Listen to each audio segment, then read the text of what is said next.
वालेकुम। मैं ना सबसे पहले तो गज़ल की ही बात को आगे बढ़ाते हुए शुरू करती हूँ अपनी बात कि गज़ल ने जिस तरह से कहा ना कि खौफ के बुतों को तोड़ना, और खान साहब ने जिस तरह से बताया है कि खौफ, डर तो है, सबके दिलों में आता है क्योंकि ये चाह रहे हैं कि इसी तरह खौफ से रूल किया जाए। लेकिन उस खौफ के ऊपर अपने ऊपर तारी ना होना, उसके ऊपर, क्योंकि इस्लाम ने भी तो आपको यही सिखाया ना कि अपने नफ्स के ऊपर काबू करना।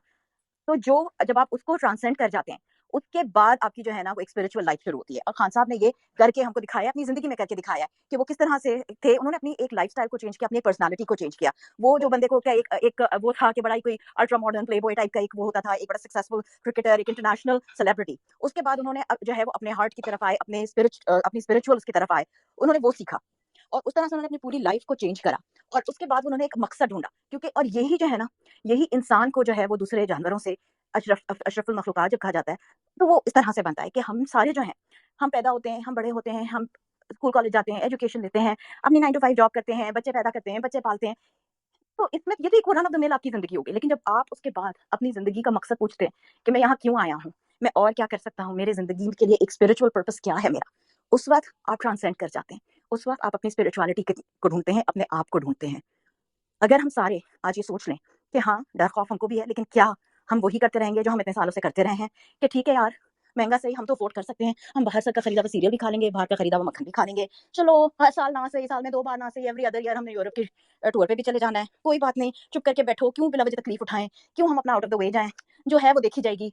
तो फिर हम में और उन जानवरों में जो सुबह उठते हैं, बस खाली दाना दूँ का अपना तलाश करते हैं, बहुत ज़्यादा फ़र्क नहीं रह जाता है। फिर हम अशरफुल मखलूक़ात नहीं रह जाते हैं। तो अपना स्पिरिचुअल मकसद ढूँढना बहुत ज़रूरी है। दूसरी बात जो मुझे ये कहनी थी वो ये कि अगेन ये जो मिस इन्फॉर्मेशन और फ़ियर जो फैलाया जा रहा है, वो इस वज़ह से है ताकि हमारे मोरल को तोड़ा जाए। जो नंबर मेरे पास आज भी मुझे किसी ने बताया था कि कोई फैमिली थी जो बाहर से आई हुई थी घूमने के लिए, सही पाकिस्तान अपनी छुट्टियों के लिए आई हुई थी।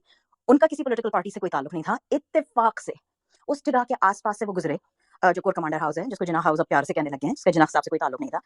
उनको नंबर पूरे करने के लिए गिरफ्तार कर लिया गया और उनकी बड़ी मुश्किलों जाके बेल हुई है। ये सारा कुछ सिर्फ़ और सिर्फ़ अवाम में खौफ व हिरास पैदा करने के लिए हो रहा है। इसलिए क्योंकि इनको पता है कि ये कुछ भी नहीं कर सकते। खान साहब का नज़रिया है, खान साहब की पॉलिटिक्स जो है वो एक नज़रिए पे है और खान साहब की जो बैकिंग है वो अवाम है। बड़ा कहते थे लाडला है, बड़ा कहते थे नालायक है। अब सारा कुछ तो इनके भांडा फूट गया है।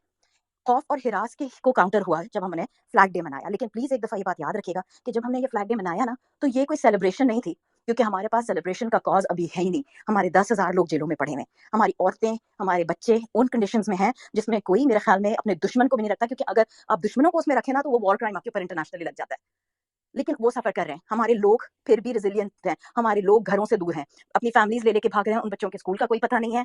कल की रोज़ी कहाँ से कमाएँगे नहीं पता, क्योंकि उन लोगों को अपने घर छोड़-छोड़ के यहाँ से वहाँ भागना पड़ रहा है। लेकिन ये जो झंडा हम उठा रहे हैं, वो इसलिए है क्योंकि ये हमारी रेज़िस्टेंस की पहचान है कि हम आपके साथ खड़े हैं, आप तकलीफ़ में हैं, लेकिन हम भी आपके शाना-बशाना हैं। आपका दर्द हमारे दिल में है, हमारे सारों के दिलों में पाकिस्तान का दर्द है।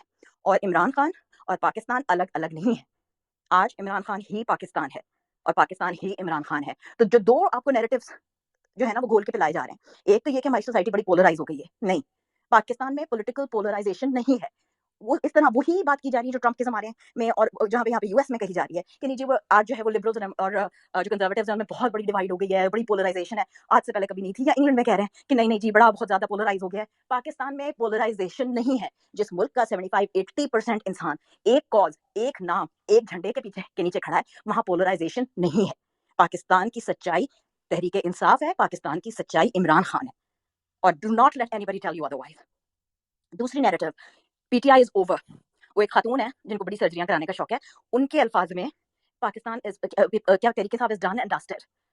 अगर ऐसा होता ना, तो इलेक्शन कब के अनाउंस हो गए होते। अगर ऐसा होता तो पंजाब और केपी में नॉन कॉन्स्टिट्यूशनल गवर्नमेंट्स नहीं होती, वहाँ पे इलेक्शन हुए होते।